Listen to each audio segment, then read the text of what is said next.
Começando o Ana Maria Hatz em Família, nesta sexta-feira, 20 de agosto, aqui na TVI, Canal 17, essa emissora, que é a emissora que mais fala de Petrópolis.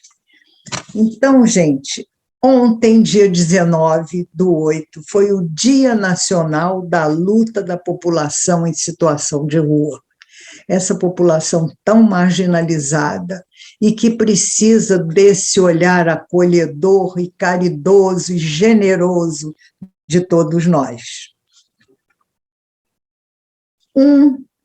Vou fazer um lembrete, um convite, um pedido.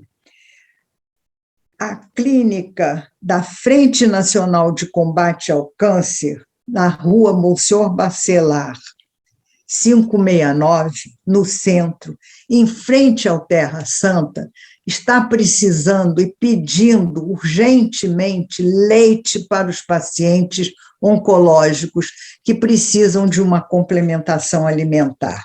Então, o telefone deles é 22421824, Clínica da Frente Nacional de Combate ao Câncer, para os pacientes oncológicos, Rua Monsenhor Bacelar, 569. Quem puder levar um leite, um litrinho de leite, uma latinha, é muito bem-vindo e está ajudando muito a esses pacientes.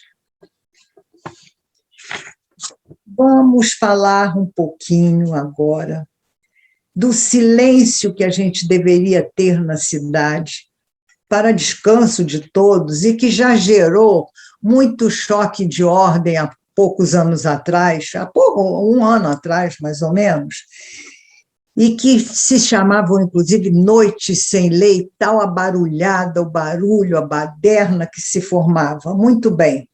Essas motos barulhentas, esses menores consumindo bebida alcoólica na Praça da Liberdade, na Rua 13 de Maio, daqueles bares ali, a baderna em torno desses bares, o problema está voltando organizadamente, generalizadamente no centro histórico. Está havendo outra vez uma confusão com esse relaxamento das medidas sanitárias da Covid. Um relaxamento dessas medidas está propiciando a possibilidade dessas noites sem lei, que precisam voltar a ter lei e voltar a ter aquele choque de ordem que valeu tanto a pena há um tempo atrás.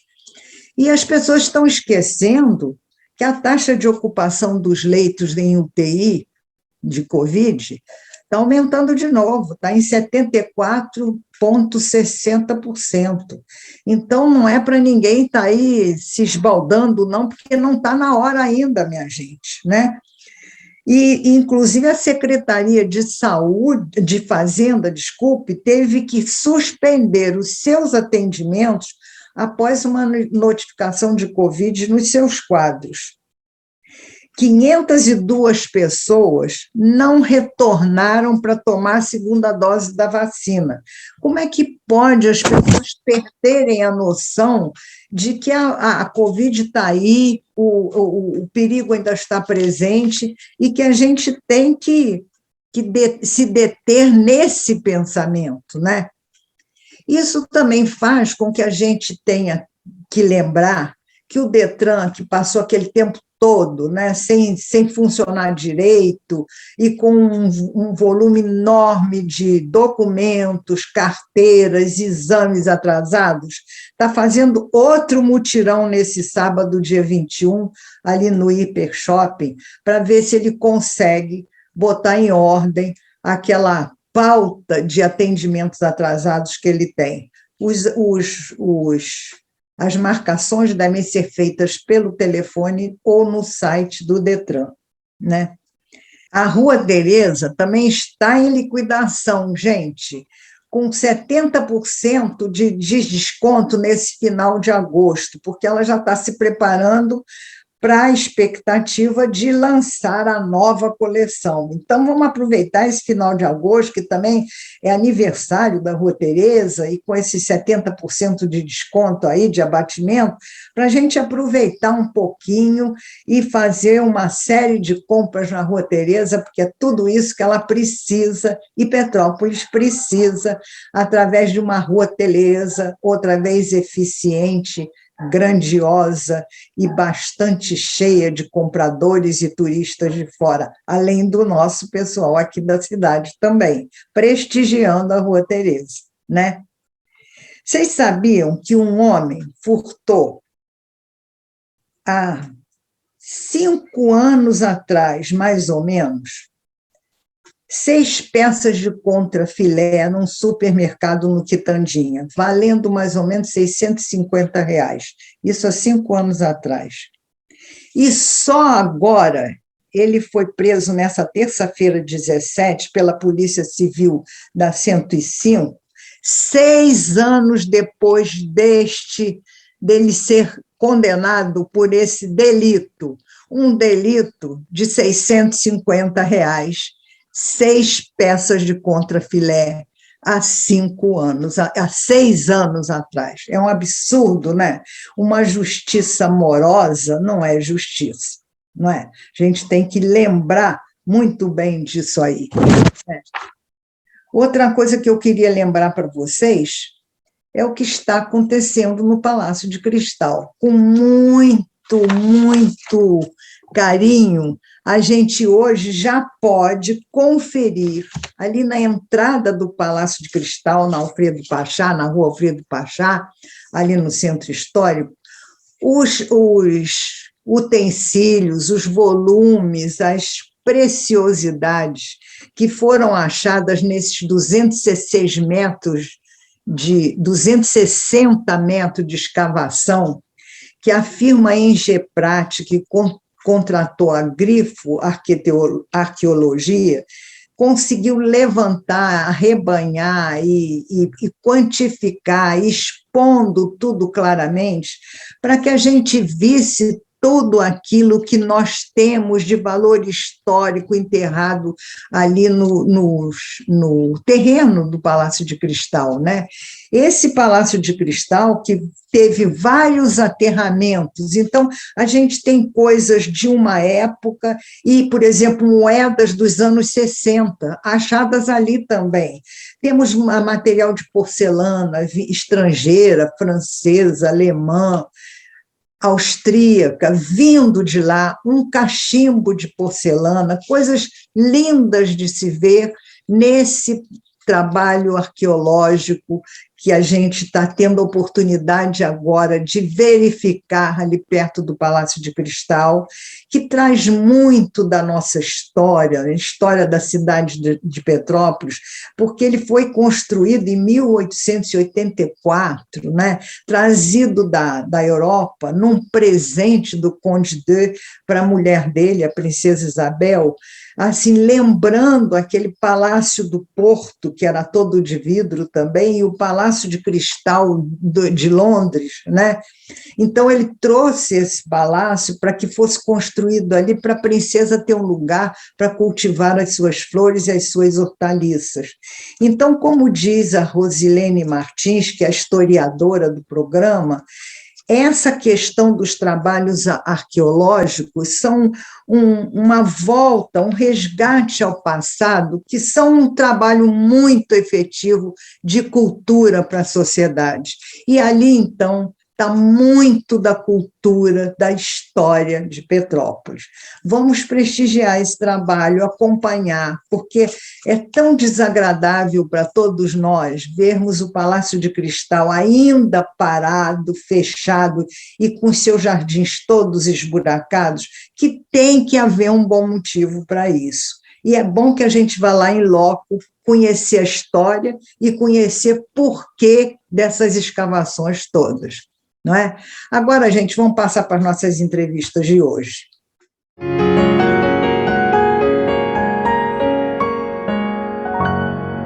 Marcelo, muito prazer ter você aqui. e eu Opa. queria bater esse papo com você para ficar mais claro para todos aqueles que estão nos vendo e nos ouvindo, qual é a utilidade hoje, no mundo de múltiplas profissões, de você fazer um curso específico de oratória. Muito bem, Ana Maria, obrigado por me receber aqui no teu programa.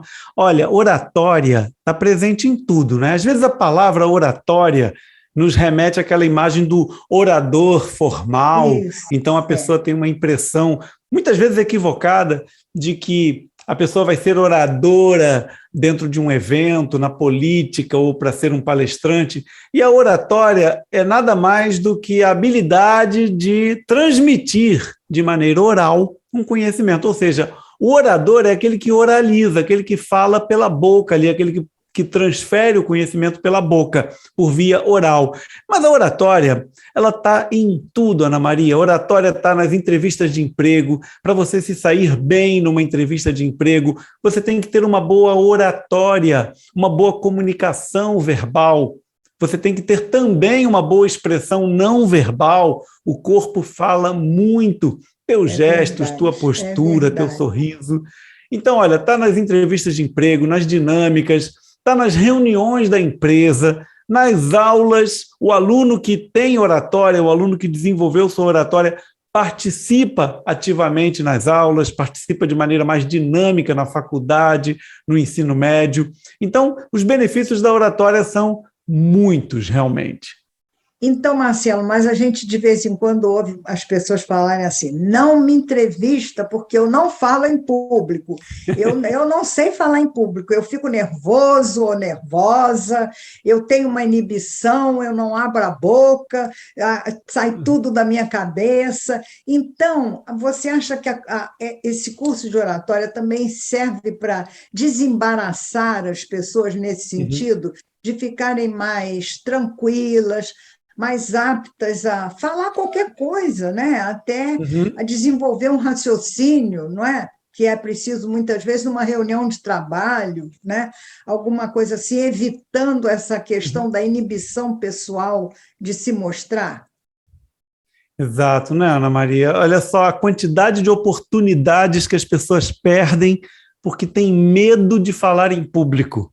A pessoa Isso. perde oportunidades na vida, oportunidades de dar uma entrevista, oportunidades de se destacar em seu meio empresarial, profissional ou até acadêmico. A pessoa perde oportunidades porque tem medo de falar em público. Esse medo gera uma reação de fuga e luta, uma reação que descarrega adrenalina na corrente sanguínea. E essa adrenalina faz com que a tua musculatura se contraia, que o teu coração acelere, que você transpire, e isso não te ajuda em nada a falar em público, isso te atrapalha, porque quando você está com adrenalina, quando você está nervoso, nervosa, o que acontece? As ideias somem da cabeça. Você tem que se manter calmo, tranquilo, diante de uma plateia. Então, um curso de oratória ajuda muito a pessoa a vencer o medo de falar em público, que eu até costumo dizer que não é de falar em público, é de falhar em público. É As pessoas verdade, têm medo de é falhar. isso mesmo. É. Exato. Então as pessoas têm medo de falhar em público e diante desse medo de falhar, a pessoa acaba não aproveitando as oportunidades que surgem na vida. Nós temos que nos desinibir, nós temos que chegar com mais tranquilidade na frente de um grupo e falar. Isso é muito importante para a vida e para o desenvolvimento pessoal. E agora, com essa questão da online, da internet, né? Tudo à distância, esse Uhum, curso serve também para a pessoa se posicionar frente ao vídeo, não é? Frente à câmera. também. Como é que você desenvolve? Você está fazendo um curso de oratória, né? Então, esse curso tem várias etapas ou várias intenções, vamos dizer assim, para conversa em público, para oratória especificamente, para a internet. Como é que você condiciona no seu curso todos esses posicionamentos, que são Uhum, públicos, né? Que são de se expor, né?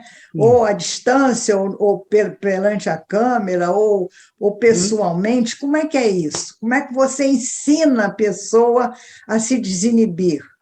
É uma ótima pergunta, porque uma grande inibição que as pessoas têm puxando um pouquinho esse assunto das câmeras, é falar olhando para a câmera. A pessoa tem bloqueio de olhar para a câmera, tem bloqueio quando vai usar um microfone, a pessoa fica tímida com o microfone. E o que é feito no nosso curso? A pessoa vai se acostumando com essa tecnologia de tal forma que ela faz a apresentação, é gravada e depois assiste, junto com toda a turma, a todas as apresentações feitas. Isso tudo feito várias vezes durante o meu curso. Em um curso com 2 dias de duração, a pessoa faz mais de 5 apresentações gravadas e avaliadas. Então, não há como não melhorar, porque a pessoa se acostuma com a tecnologia. É um bloqueio muito grande, Ana Maria, que as pessoas têm de falar ali olhando para a câmera. As pessoas acham ali um bicho-papão, não é? Um bicho de 7 cabeças. E é tão somente olhar para a câmera e imaginar que há pessoas do outro lado te assistindo. Mas isso tudo é um condicionamento que tem que ser feito. Não adianta eu estalar o dedo e dizer para o aluno, olha, agora é para você ficar tranquilo, eu não vou hipnotizar o aluno. A ideia é que o aluno se acostume, se dessensibilize daquela experiência negativa que é falar olhando para a câmera e, com isso, ele vai se sentindo cada vez mais tranquilo com a tecnologia e com o equipamento. Portanto, isso tudo ajuda tanto para você fazer apresentações presenciais, em reuniões, diante da plateia, como também para quem vai gravar vídeos para a internet. São várias dinâmicas diferentes que eu faço no meu treinamento e a pessoa melhora em cada uma dessas dinâmicas e vai evoluindo, vai sentindo a cada apresentação, a cada dinâmica, vai sentindo um progresso verdadeiro. Então, vamos lá. Eu estou querendo fazer um curso com você. Como é que a gente começa? Ok, para você fazer o curso comigo, tem que estar numa das turmas, não é o curso, eu recomendo o curso presencial, tem que estar numa das turmas. Nós teremos agora mesmo, neste fim de semana, uma turma em Petrópolis. Para novembro teremos a segunda turma de Petrópolis, pré-agendada. Temos turmas no Rio de Janeiro, turmas em Juiz de Fora. Então, entra no meu site, lá no marcelopepe.com, Marcelo com 2 L's, pepe.com.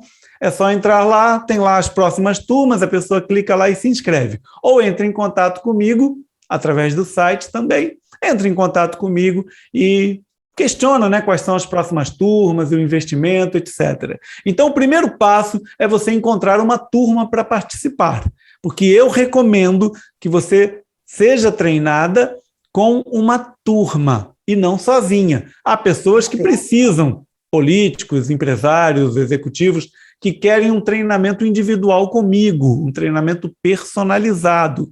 Entretanto, o que melhor funciona é diante de uma plateia. Para isso, eu recomendo que seja através de uma das próximas turmas.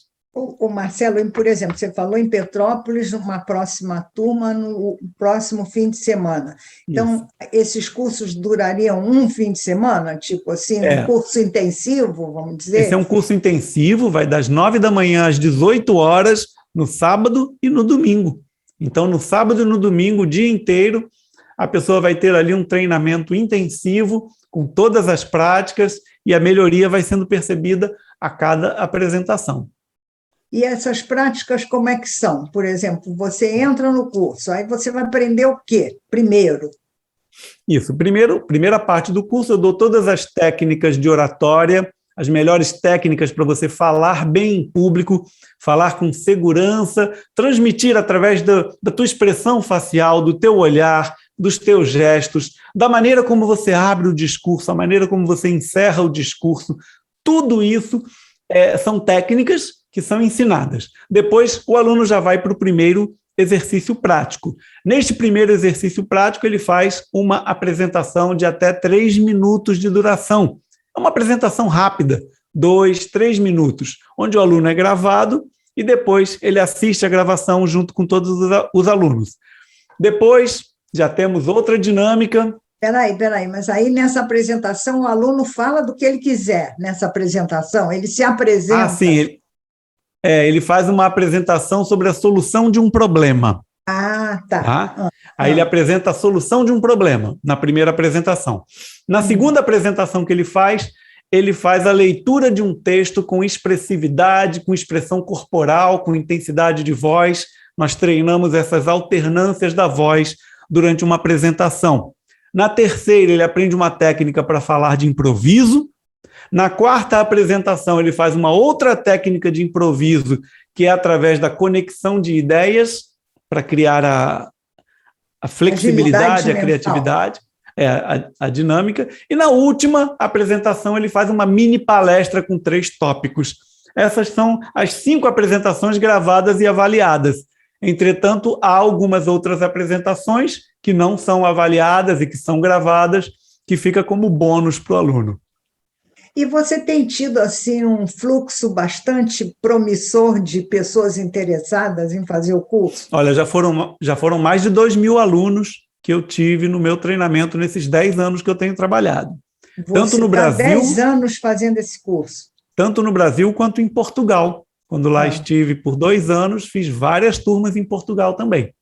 Então, sempre presenciais, ainda não havia essa coisa da internet, né? Eu dou alguns treinamentos online. Eu também dou alguns treinamentos online e mentorias particulares também online. Mas o que eu defendo, embora seja menos lucrativo, é mais lucrativo online para mim, porque eu não preciso nem sair de casa, claro. Mas eu defendo que o presencial gera um resultado melhor para o aluno. É verdade? Por que você acha isso? Por causa de uma postura corporal, eu acho, talvez? Tudo, porque, veja bem, o que causa medo para a pessoa? É enfrentar uma plateia. Agora, se ela está em casa com uma câmera na frente e uma tela de computador, o que ela faz? Ela desliga a câmera, ela se afasta, ela desliga o microfone. Aí o que acontece? Ela vai fazer a apresentação, eu só tenho como ver esse pedacinho dela, eu não tenho como ver o corpo todo, eu não tenho como ver a postura, o movimento que ela faz com as mãos, as pernas se estão bem equilibradas ou não. Eu não tenho como avaliar, a pessoa faz a oratória sentado. Então não é o mesmo resultado que um aluno que se apresenta de pé, que eu consigo avaliar se ele está tenso, se está relaxado, eu consigo ajudá-lo, às vezes no olhar, na sensibilidade, nós podemos perceber, e é muito importante isso para o aluno dessensibilizar aquela experiência que é traumática para ele. A pessoa tem bloqueio para falar em público, então se ele aproveita a oportunidade de enfrentar uma plateia, ele tem um desenvolvimento muito mais significativo. E aqui em Petrópolis você tem tido, por exemplo, assim, a curiosidade despertada por que tipo de aluno? Por exemplo, um aluno que já está assim, formalmente, ou vamos dizer assim, com a sua carreira já definida, ele já sabe, não adolescentes ou não pessoas que estão começando um trabalho acadêmico, mas já num estilo de vida que já diga assim, eu sei o que eu quero, eu sei o que eu vou fazer, e eu preciso disso como um instrumento para melhorar na minha atividade profissional. É por aí mais o seu público? Muito bem colocado. Serve também, eu até diria que a maioria do meu público é de líderes, de pessoas que querem coordenar equipes, liderar equipes e que precisa, de alguma forma, transmitir essa segurança na frente do seu público, na frente dos seus colaboradores, dos seus clientes. E essa pessoa quer liderar com segurança, se comunicando com assertividade. E isso tudo ajuda muito quando a pessoa transmite esta segurança no momento que ela fala, no momento que ela dirige a voz a alguém. Quando ela transmite essa segurança na sua apresentação, ela também vai transmitir essa segurança para a sua pessoa. Então é muito importante. Você está tendo esse tipo de pessoas interessadas que já sabem o que querem da vida, é isso? Claro, sim, já tem toda a carreira definida, são advogados que já atuam como advogados, mas que gostariam de melhorar a sua oratória, tanto para falar bem no tribunal, como para falar bem diante do cliente e dos seus estagiários e colaboradores. Temos professores que fazem o curso porque querem ter técnicas para dar uma aula e reter mais a atenção dos seus alunos, empresários que estão ascendendo no meio sindical, empresarial, no meio político empresarial, pessoas que estão ascendendo e que precisam fazer palestras, fazer pequenos discursos. São várias pessoas, até mesmo para quem está também procurando um emprego ou querendo apresentar o seu trabalho de conclusão de curso no final da faculdade e que quer fazer bem feito, quer fazer bonito. E muitas vezes o medo faz com que alguns alunos tranquem a matrícula e não apresentem o TCC. É verdade, é isso mesmo. Então, quer dizer que você dilui todo esse tipo de receio, né, nas pessoas através dos seus cursos. Exatamente. Então, você começando esse agora, nesse fim de semana, aqui em Petrópolis, como é que a pessoa interessada em se inscrever pode te procurar? Como é que é esse contato? É uma turma pequena, uma turma com até 15 alunos, então nós ainda temos algumas vagas que podem ser preenchidas para este final de semana, se a pessoa for muito ágil e entrar lá no site para se inscrever, ou mesmo que a turma já tenha acontecido, que ela possa entrar no site para ver as próximas turmas que vão ser realizadas. Então, basta que a pessoa ali se inscreva e ela vai poder participar da nossa turma. Será muito bem-vinda. O seu site é, vamos repetir? Isso, é Marcelo Pepe, é como o meu nome, marcelopepe.com, Marcelo com 2 L's, pepe.com. Então, basta entrar ali. É só entrar ali que a gente tem todo o contato com você para se inscrever e saber, né, como é que o curso se desenvolve, como é que é a dinâmica, tudo isso você explica nesse site, né? Isso, exatamente. E pode conhecer o meu canal no YouTube, que também tem muitos vídeos sobre oratória, sobre comunicação, lá no meu canal do YouTube. A pessoa também pode buscar ali por Marcelo Pepe no YouTube e vai encontrar meus vídeos também lá no canal. E ali ele pode até, inclusive, aprender muita coisa, não vai praticar, como na aula, no curso, mas vai poder aprender, ver todas as técnicas, tudo que eu ensino para os alunos, vai estar ali no nosso canal do YouTube. E, inclusive, tirar algumas dúvidas também, né, Marcelo? Porque, às vezes, olhando só, a pessoa já clareia algumas dúvidas que podem surgir, não é? Às vezes a pessoa quer se sentir segura, né? Por quem é o professor? Quem é? Então vai lá, assiste alguns vídeos para ver se há uma empatia, se há uma relação agradável com o professor. Tá bom, Marcelo. Gostei muito de conversar com você. Espero que seu curso seja um sucesso aqui em Petrópolis, né? E que você depois tenha a oportunidade de realizar outros cursos também pelo número de pessoas interessadas, né? Isso é que eu te desejo. Todo sucesso. Muito obrigada Ana Maria. por suas explicações. Entende? Eu acho que clareou para muita gente essa coisa de que a oratória não é para alguns só, nem é nenhum bicho de 7 cabeças, né? Mas é para todos aqueles... Não é um dom. Não é um dom. Não é um dom. Você pode desenvolver. É um trabalho que você desenvolve, é uma prática, né? É um exercício, é isso?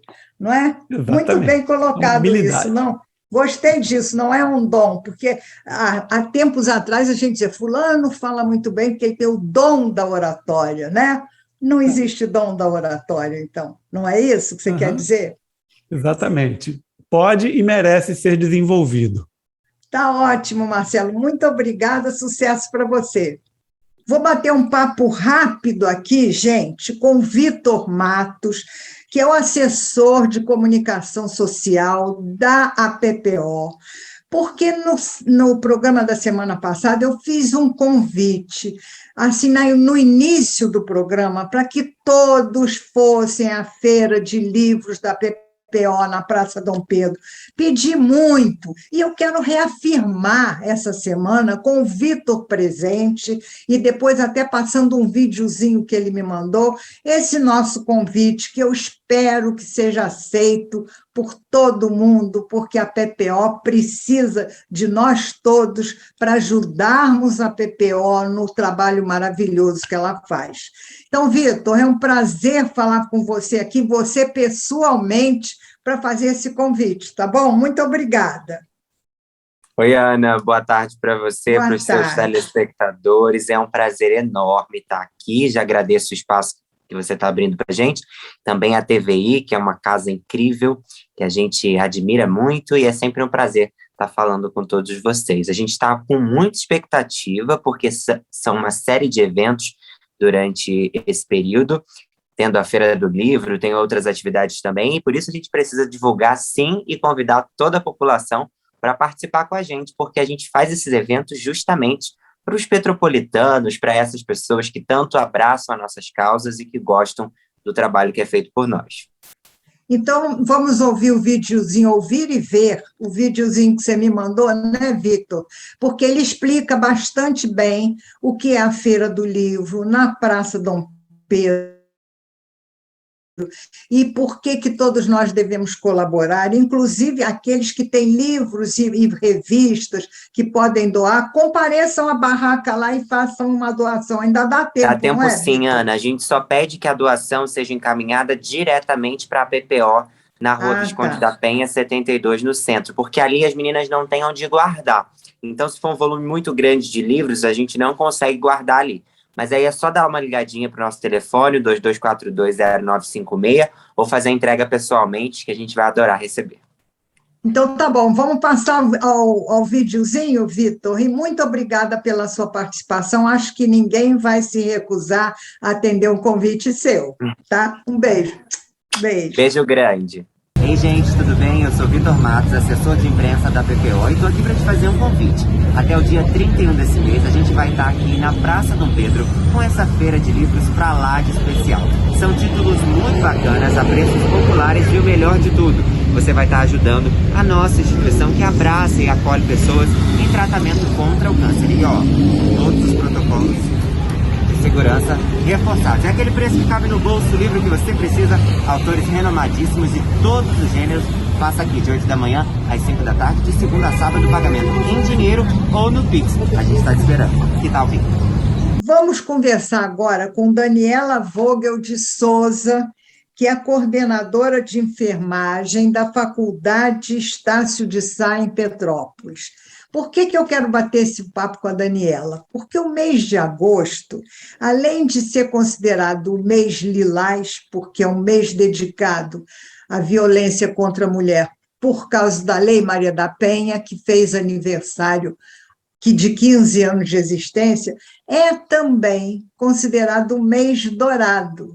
Esse mês dourado por que dourado? Porque ele se refere a um assunto muito dourado para todas as mulheres, que é a questão da amamentação.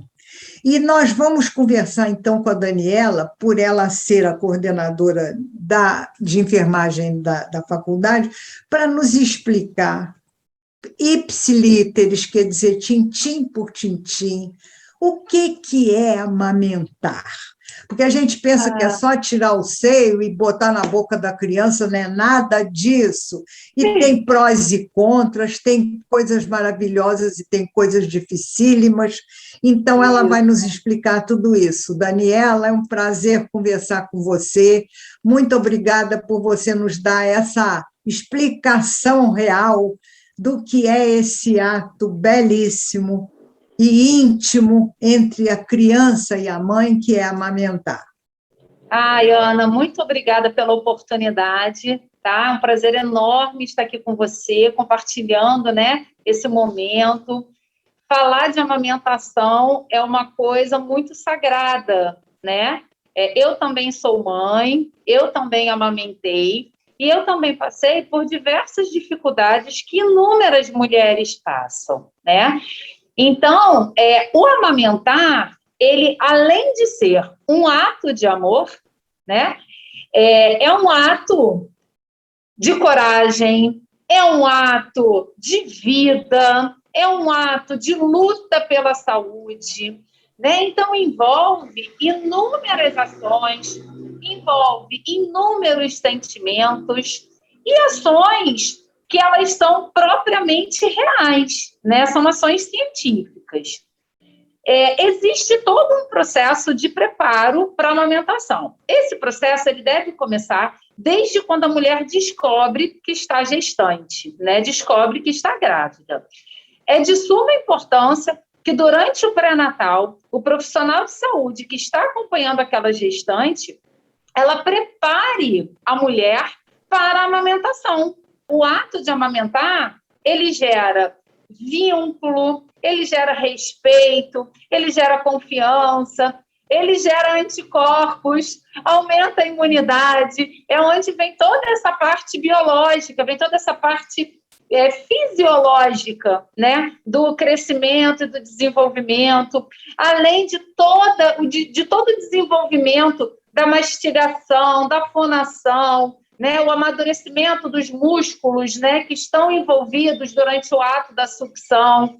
Então, é algo muito complexo mesmo. Agora, é de suma importância realmente que a mulher entenda o ato de amamentar. Hoje, a mulher, ela é orientada, tá, à amamentação exclusiva para o seu filho até o 6º mês de vida, né, podendo se postergar até quando a mãe e a criança quiser. Não existe... Daniela, posso te fazer uma interrupçãozinha? Pode, claro. Você está sozinha aí no ambiente? Então, no momento estou. Você podia tirar a máscara. Posso. Então, porque eu acho que facilita, não é? Facilita a dicção e as pessoas entendem melhor o que você está falando. Entende? Então tá, é porque esse ambiente, no momento, eu estou sozinha. Se entrar alguém, eu coloco Você coloca. Perfeito, tá? Combinado. Tá. A gente pode continuar. Você quer ir fazendo perguntas? Não. Eu vou te interromper se eu achar que eu lembro de alguma coisa que você não falou ainda, mas continua. Você estava falando os 6 meses, né? A mulher, ela enfrenta uma situação muito conflitosa em relação à sua vida profissional, porque, na maioria das vezes, a licença maternidade da mulher está relacionada a 4 meses e não a 6 meses, né? Então, ela acaba, com antecedência, tendo que inserir os alimentos, né, durante o aleitamento, para que ela consiga sair com 4 meses para o retorno do trabalho. Isso é uma luta incansável também das mulheres, né, para que a gente consiga, em todas as esferas de trabalho, algumas esferas a mulher já consegue ficar 6 meses, mas em outras, aos 4 meses, ela, infelizmente, precisa de retornar, né, para o trabalho. O que mas eu acho que isso aí, juridicamente, tem até um apelo, né? Porque, pela lei, a licença maternidade são 6 meses. Então, a mulher que estiver amamentando, ela tem como, vamos dizer assim, exercer o seu direito de fazer valer a lei. Ela tem que fazer a sua licença maternidade durar 6 meses, justamente por causa desse período de amamentação. Né? Isso. Ela pode reivindicar isso, né? Isso. Algumas empresas, entre o 4º e o 6º mês, quando a mulher retorna para o trabalho, eles liberam a mulher mais cedo, né? Isso. Ou elas, na verdade, trabalham um período menor para que ela consiga suprir essa necessidade, né? Perfeito. É uma luta, né? É uma luta mas a gente continua nessa luta, né? Isso. Então, o que acontece? Quando a criança nasce, existe o primeiro momento, o primeiro encontro da criança com a mãe. Então, assim que ela nasce, a conduta mais correta que tem é levar a criança até o seio para que ela consiga fazer o reconhecimento materno. Ela sente o cheiro da mãe, ela sente o batimento cardíaco da mãe, ela sente o calor da mãe, tudo aquilo que era envolvido no útero, agora está aqui do lado de fora, além da primeira mamada, que é fundamental, né? Isso fortalece o elo, fortalece a confiança, fortalece, inclusive, o sistema imunológico da criança, né? E a criança, ela precisa de sugar, né? Como eu disse, a sucção, ela faz parte do desenvolvimento da musculatura da face, da deglutição, futuramente da fala. Então, a criança, ela precisa, né, de exercer esse processo da sucção. Só que, para isso, a mulher, né, a mãe, precisa induzir corretamente a amamentação. Como que é isso? Posicionando a criança corretamente, colocando a auréola mamária toda na cobertura da boca da criança, porque se a criança ficar sugando só o bico, aquele seio vai rachar, a mãe vai sentir dor, o seio vai sangrar, ela pode apresentar uma infecção ali naquele local, né?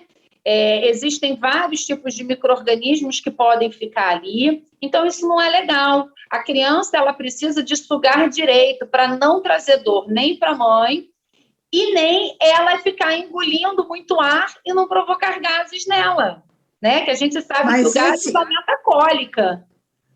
Esse processo, Daniela, eu acho que ainda não é muito ensinado, vamos dizer assim, às futuras amamentadoras, né? As futuras mamães, porque quando a criança suga, e suga só o bico do seio, como você explicou, geralmente acontece isso, sangra, racha, é doloridíssimo, às vezes empedra o seio, o leite, porque a criança não consegue sugar bem, né? Então o leite não sai, e isso dá um desconforto e uma ansiedade para a mãe. Eu sei porque eu passei isso comigo há muitos anos atrás, naquele tempo nem se falava em se explicar o processo de amamentação, a gente tinha que aprender no berro, né? De qualquer maneira, achava-se que era natural e normal, então cada um... Se é natural, é normal, e não é assim, não é? E depois passei isso com a minha filha, que fez tudo para amamentar, e amamentou o meu primeiro neto até 2 anos, mas ela sofreu o diabo, entendeu? Ele chegou um momento de sugar sangue puro, e eu dizia, Adriana, isso é um absurdo. Ela dizia, não, eu vou insistir, entendeu? Então, eu acho que há uma necessidade, eu acho que hoje já existem até profissionais que, nesse caso de dificuldade, a gente pode chamar para ajudar um pouco. Eu queria que você falasse nisso, entendeu, Daniela? Porque é um grilo que ficou na minha cabeça aí, entendeu? Não, Ana, você está certíssima. A enfermagem hoje ela tem uma luta incansável pela amamentação, né? Os enfermeiros obstetras são enfermeiros especialistas, né, na saúde da mulher, e muitos deles se especializam na amamentação, né? Que ótimo. Então, o enfermeiro, a consulta de pré-natal com o enfermeiro ele aborda muito a questão da amamentação. Foi o que eu falei, o profissional de saúde, né, ele precisa de olhar para a mulher, como uma mãe, não apenas para a barriga, para o desenvolvimento intrauterino, é a mulher como um todo. Então, existem massagens, existem preparo do seio, tem mulheres que têm o bico invertido, tem o bico plano, então existem massagens que vão amadurecer aquela mama, literalmente aquele bico, aquela auréola, né, para poder deixar ela fortalecida, porque quando a criança chega para mamar, algumas pessoas falam assim, passa óleo, que o óleo vai hidratar. Não pode. O óleo, ele deixa a pele muito sensível. Ao longo da amamentação, né, a gente orienta a fazer alguns exercícios para que aquela pele da auréola, que ela fica tão sensível, ela fique um pouco mais robusta, justamente para a criança conseguir sugar, porque tem a gengiva da criança, né? Tem a saliva da criança. Uma outra coisa, Ana, que é muito importante também, é a importância de se manter a mama limpa e seca, assim como a boca da criança sempre limpa. Entre uma mamada e outra, sempre pegar uma gaze com uma água filtrada e fazer a higiene oral da criança, envolvendo toda a boca e a língua, para poder retirar o excesso de leite. Porque se aquele excesso de leite fica na língua da criança, quando a criança for fazer a mamada, ela vai estar levando micro-organismo para a auréola da mãe. Então, e antes da mamada, a mãe também tem que pegar o hábito de lavar a auréola com água e sabão, enxaguar, secar e colocar, aí a partir daí oferecer o seio para a criança. A higiene, ela é fundamental, né? Ela faz parte de se manter um ambiente adequado, né? Um ambiente propício para aquela amamentação. A higiene tanto oral da criança quanto da mama. Porque quando a gente por mais que saia, né, o leite naturalmente, quando a gente mantém a auréola úmida, favorece o crescimento de micro-organismo ali. E aquilo acaba causando muita infecção, a mastite, né? Acaba causando a rachadura. Então, a orientação que a gente passa é que se utiliza aquelas conchas de amamentação, que é onde o leite ele fica reservado e, ao mesmo tempo, não abafa a pele. Aquele leite reservado ele pode ser utilizado, inclusive, para poder passar ao entorno da auréola, para poder ajudar no processo da cicatrização, e tem que ser feito, como eu já havia dito, a higienização, né? Tomar bastante cuidado com a higienização das mamas e da boquinha do bebê, sempre antes e após a mamada. Então, Daniela, eu queria te fazer, acho que 3 perguntinhas que me ficaram assim. Por exemplo, primeiro, a importância e como você acionar, se você tiver essa possibilidade, um banco de leite. Porque eu acho que isso é muito importante da gente saber esse contato de uma pessoa que possa doar o seu próprio leite para um banco de leite. Essa é a primeira coisa. A segunda pergunta que eu queria te fazer, para não me esquecer, era, por exemplo, essa questão do empedramento do leite no seio. Existe não sei se é uma tradição, uma cultura popular que diz, dá banho de chá, não sei o do que lá, que desempedra e o leite sai com mais facilidade.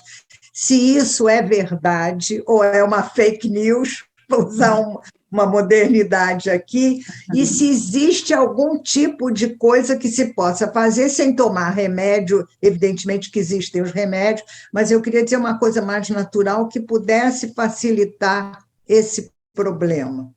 E a terceira pergunta que me veio assim é o seguinte, você falou muito colocar a auréola na boca do neném. Então, eu fiquei pensando, uma criança que tem dificuldade de sucção, ou uma mãe que tenha dificuldade na amamentação, nesse contato, né? Isso provoca uma forma da criança ficar mais dependente da chupeta. Por que a criança chupa a chupeta? Isso é uma forma dela substituir o seio materno? Era isso que eu queria te perguntar. Tá. Sobre o banco de leite, eu vou procurar saber aqui no Alcides Carneiro como que está o encaminhamento e o andamento do banco de leite e te retorno ainda hoje, tá? Sobre o empedramento, o que acontece? O calor, né, que as pessoas falam, joga chá, faz uma compressa morna, o calor, ele estimula a ejeção do leite. Então, o banho morno, quando a mama está muito cheia, né, quando a mama está muito farta, a ordenha, ela tem que ser feita. Essa ordenha, ela pode ser ou pela criança, ou por uma bombinha, ou manual mesmo. Às vezes, a mulher, ela não está próxima à criança para a criança fazer a amamentação, né? Então, ela mesma pode fazer a ordenha manual e guardar aquele leite num local devido, né, num vidro higienizado, para que aquele leite ele possa ser aproveitado desde que ele seja armazenado adequadamente, né? Então quer dizer, esse aproveitamento pode, inclusive, ser por um banco de leite, não é isso? Sim, pode ser para o banco de leite, pode ser para a própria criança, né?